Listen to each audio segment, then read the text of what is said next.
Ya, Assalamualaikum warahmatullahi wabarakatuh. Kembali di Yadistira Channel, tempat kita berbagi tentang dunia teknik industri.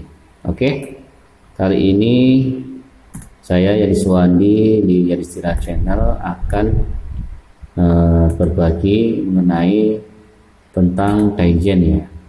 Jadi di video sebelumnya saya sudah share ya teknik-teknik dan cara-cara dalam melakukan Kaizen. Nah, kali ini saya akan beri contoh Kaizen di produksi. Sebenarnya Kaizen ini bisa diterapkan di semua divisi atau lini atau semua aspek kehidupan ya. Tapi biasanya Kaizen ini diterapkan di perusahaan-perusahaan atau organisasi. Oke, langsung aja saya akan menjelaskan tentang Kaizen di produksi. Sama ya, dalam Kaizen ini ada 8 langkah yang harus diikuti agar Kaizen berjalan dengan maksimal. Oke, langkah yang pertama adalah mengamati situasi kondisi atau masalah. Jadi langkah yang pertama ini harus kita lakukan untuk mengetahui apa sih masalahnya yang terjadi di tempat kita kerja atau sistem kita. Oke, ini saya kasih contoh kasus agar mudah dipahami ya. Jadi PT Yadistira Food bergerak di bidang pembuatan berbagai macam roti. Nah, kemudian pada Januari 2021, PT Yadistira Food mendapat order dari PT Sejahtera Makmur untuk pembuatan roti lapis dengan rincian PO sebagai berikut. Nah, ini ada PO dari PT Sejahtera Makmur 6 bulan ke depannya. Nah, dari bulan Februari sampai bulan Juni 2021 dengan rincian sebagai berikut ya, seperti gambar. Ini kita rata-rata PO per bulan adalah 4.991 piece per bulan. Problemnya adalah, nah ini ya, jadi kita harus tahu problemnya, yaitu mengamati situasi dan kondisi itu. Problemnya adalah kapasitas produksi untuk pembuatan roti lapis hanya 3.270 piece per bulan. Ini masalahnya adalah kita produksinya kurang 921 piece. Nah, kita tidak bisa memenuhi PO per bulan karena rata-rata adalah 4.991 piece per bulan. Sedangkan kapasitas produksi kita adalah 3.270 piece. Jadi kita kurang 921 piece. Nah, bagaimana langkahnya ya? Kita ikuti langkah selanjutnya, yaitu langkah kedua, yaitu mempelajari kemungkinan perbaikan. Nah, kita apa sih yang bisa kita perbaiki dari kekurangan PO tersebut? Nah, kita harus menghitung waktu produksi satu piece roti untuk memenuhi konsumen. Kita hitung satu piece roti itu berapa kapasitasnya. Nah, kita lihat dari jam kerjanya dulu. Jam kerja produksi satu bulan adalah 21 hari. Hari Senin sampai hari Jumat pukul 8 pagi sampai 5 sore, dan istirahatnya 1 jam. Jadi jam kerja kita adalah 8 jam per hari.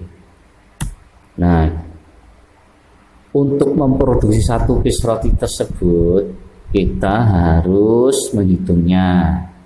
Nah, ini istilah dalam Kaizen ini namanya take time. Jadi take time itu adalah waktu untuk memproduksi satu piece untuk memenuhi kebutuhan konsumen. Cara menghitungnya bagaimana?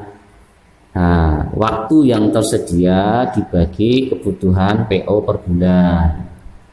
Nah, kita hitung jam kerja kita adalah 8 jam kali 60 menit kali 21 hari per bulan, dibagi rata-rata kebutuhan PO yang awal tadi, yaitu 4.191 piece per bulan. Ketemunya adalah 2,4 menit per piece.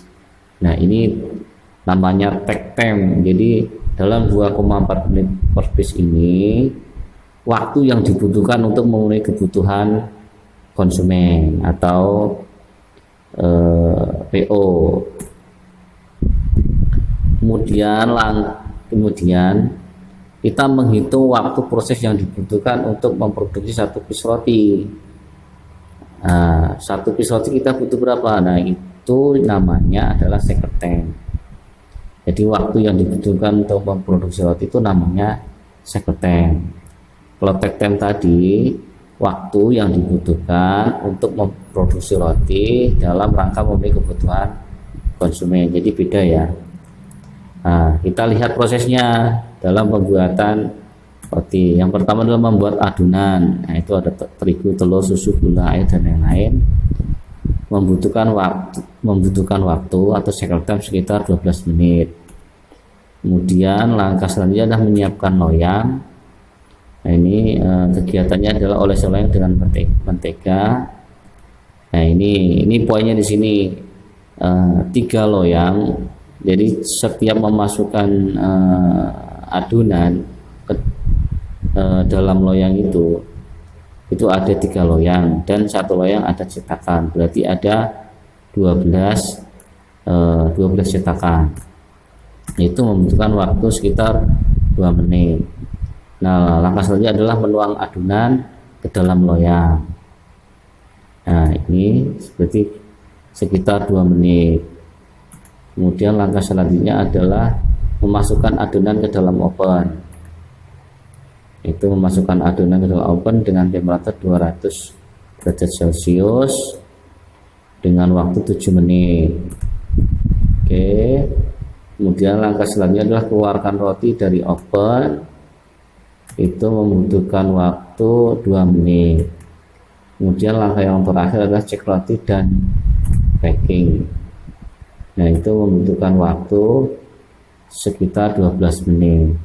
Nah, total dari waktu untuk membuat roti adalah 37 menit per 12 piece.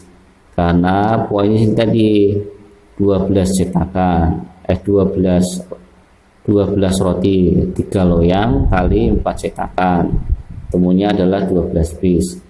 Jadi selama 37 menit ini menghasilkan 12 piece. Nah, sorry.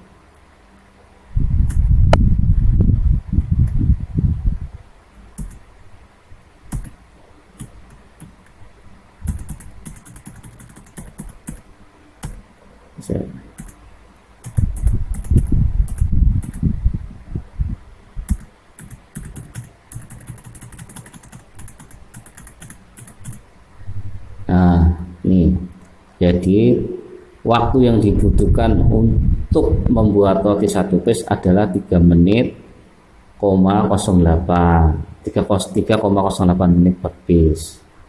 Nah, kita bandingkan antara cycle time dengan takt time. Ini di langkah kita hubungkan takt time dengan cycle time. Ini hukumnya.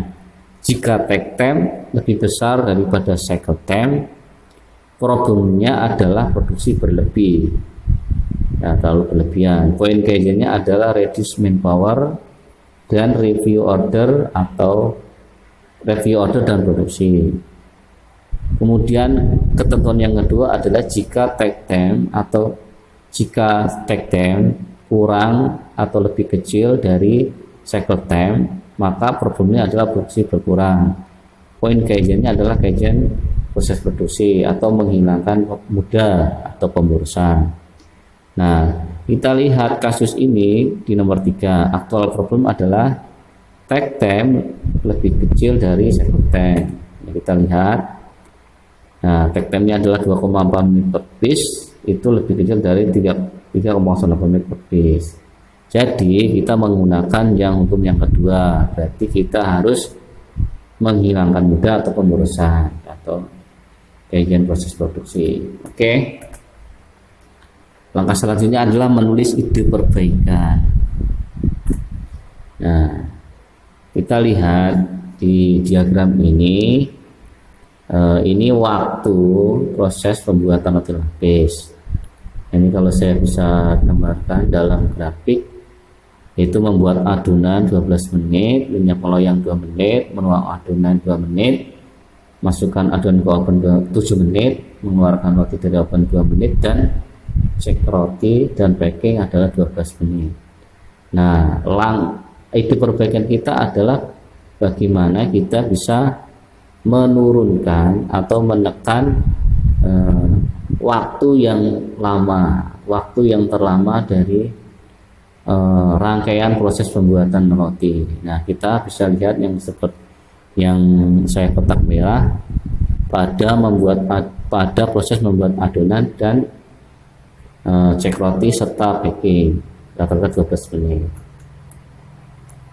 Nah, ini poin masalahnya tidak seimbang, dan total waktu proses adalah 37 menit yang seperti awal tadi. Nah, itu perbaikannya adalah menyeimbangkan proses. Kalau istilah Jepangnya adalah zamayumi, yaitu fokus pada proses membuat adonan dan cek roti serta pakai. Kemudian langkah yang keempat, mengerjakan ide perbaikan. Nah, perbaikan dengan menekan atau mengurangi waktu proses yang tinggi. Nah, ini data yang sudah data proses pembuatan roti yang sudah diperbaiki. Di sini saya tidak akan membahas mengapa membuat adonan dari 12 menit menjadi 7 menit. Ini adalah contoh ya, karena saya tidak akan menjelaskan secara detail, tapi intinya adalah metode meratakan proses. Nah, kita bisa menekan waktu di pembuatan adonan dan cek packing. Kita lihat di perbaikannya adalah mengurangi waktu proses pembuatan adonan dari 12 menit menjadi 7 menit dan mengurangi waktu proses cek roti dan packing dari 12 menit menjadi 7 menit. Total waktu proses menjadi 27 menit. Kemudian langkah yang kelima adalah mencatat hasil perbaikan. Nah, bila kita lihat sebelumnya adalah pada proses membuat adonan, sebelumnya 12 menit menjadi 7 menit, dan cek roti dan packing dari 12 menit menjadi 7 menit. Nah, menjadi total keseluruhan cycle time-nya adalah 27 menit per 12 piece, yaitu 2,25 menit per piece. Nah, kita bandingkan. Nah, ini catatan ya, perbaikan pada proses membuat adonan dan perbaikan pada proses cek roti dan packing. Langkah selanjutnya adalah evaluasi perbaikan. Kita bandingkan. Yang pertama, kapasitas produksi sebelumnya adalah 3.270 piece per bulan. Nah, sedangkan PO-nya adalah 4.191. Setelah kita perbaiki, kapasitas produksi menjadi 4.480 piece per bulan. Jadi kapasitas produksi naik 37%. Kemudian kapasitas produksi ke PO. Nah, kita lihat nih ya, kapasitas produksi mampu memenuhi forecast order sebelumnya 3.270 menjadi 4.80. Nah, catatan jika ada produksi berlebih, nah ini perbaikannya ya, kita lihat yang sesudah. Kapasitas produksi adalah 4.480, sedangkan PO-nya hanya 4.191. Jadi ada produksi berlebih 289 piece per bulan. Nah, poin kayaknya jika produksi sudah mampu memenuhi PO harus berhenti. Jadi kita ketika sudah memenuhi 4.191 piece, produksi harus berhenti. Jadi tidak ada produksi berlebih. Dan keterangannya kita mampu memenuhi permintaan customer. Kemudian langkah yang kedua adalah standarisasi. Jadi kita setelah melakukan perbaikan, kita membuat SOP yang baru. Kalau tidak ada SOP kita buat SOP. Bila ada SOP, kita revisi SOP-nya bagaimana. Ini contohnya seperti ini ya. Ini contoh dari standar operating procedure, cara membuat roti lapis. Kemudian langkah yang ke-8 atau yang terakhir, rencana perbaikan selanjutnya. Jadi poin Kaizen adalah dari langkah 1 sampai 8 itu harus terapkan, dan itu terus, namanya juga Kaizen, perbaikan secara terus menerus. Ini contoh dari rencana perbaikan selanjutnya. Jadi kita harus ada plan, do, check, it. Nah, ini prinsip dari Kaizen adalah plan, do, check, it. Ini harus kita terapkan. Jadi kalau dari sini saya kelompokkan untuk plan, yaitu mengamati situasi, kondisi atau masalah, mempelajari kemungkinan perbaikan, dan menulis perbaikan. Itu saya masukkan di plan. Biasanya Kaizen itu bisa 1 minggu sampai 1 bulan untuk perbaikan. Kalau sini saya contoh, ini adalah 1 bulan. Jadi 1 bulan kita rencanakan akan membuat Kaizen. Kemudian do itu mengerjakan ide perbaikan, mencatat hasil perbaikan.